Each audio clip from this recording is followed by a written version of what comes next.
ప్రియ సహోదరులందరికీ నా వందనాలు చెల్లిస్తున్నాను. ఈ సమయంలో ఇర్మీయా గ్రంథం 7వ అధ్యాయం 23వ వచనం చదువుకుందాం.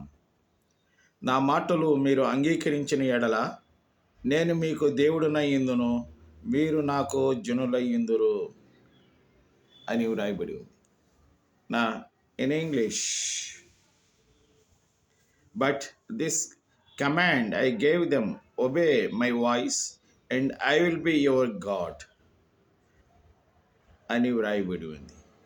నా ప్రియమైనటువంటి సహోదరులారా, దేవుని యొక్క మాటలు అంగీకరిస్తే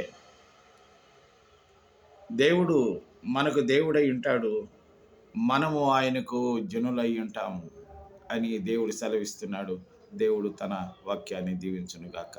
ఆమేన్.